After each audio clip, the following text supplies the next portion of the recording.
গাধাকে সৃষ্টি করার পর সৃষ্টিকর্তা বললেন, তুই আজীবন কঠোর পরিশ্রম করবি, অন্যের বোঝা বয়ে বেড়াবি, তোর মাথায় কোনো বুদ্ধিও থাকবে না, তোকে আয়ু দিলাম 50 বছর।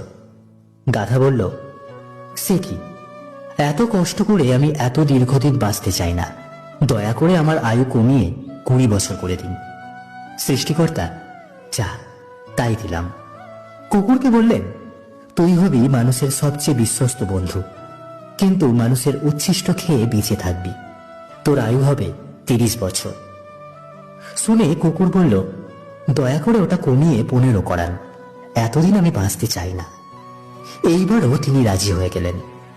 এরপর উনি বানরকে বললেন, হে বানর, তোর একমাত্র কাজ হবে লাফিয়ে লাফিয়ে এক গাছ থেকে আর এক গাছে যাওয়া, আর তামাশা দেখিয়ে মানুষকে বিনোদন দেওয়া। তোর আয়ু দিলাম 20 বছর। সে আবেগে কেঁদে বলল, দেবেনি যখন 10 বছর দিন, আমি এত বড় জীবন দিয়ে কি করব। এইবার মানুষকে বলল, তুমি হবে সৃষ্টির শ্রেষ্ঠ জীব, সবচেয়ে জ্ঞানী এবং বিচক্ষণ, তোমার আয়ু হবে 20 বছর। সে তো খুশিতে পাগল হয়ে গেল, কিন্তু এত মহৎ জীবন দিয়ে মাত্র 20 বছর। সে করজোড়ে প্রভুকে বলল, একটা কাজ করা যায় না, আপনি আমাকে গাধার ফেরত দেওয়া 30 বছর, কুকুরের 15 বছর, বানরের 10।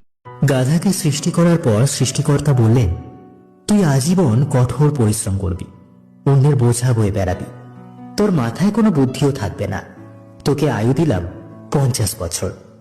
গাধা বলল, সে কি, এত কষ্ট করে আমি এত দীর্ঘদিন বাঁচতে চাই না, দয়া করে আমার আয়ু কমিয়ে 20 বছর করে দিন। সৃষ্টিকর্তা, যা, তাই দিলাম।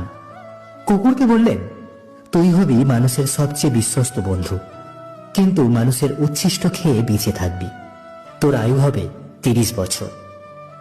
শুনে কুকুর বলল, দয়া করে ওটা কমিয়ে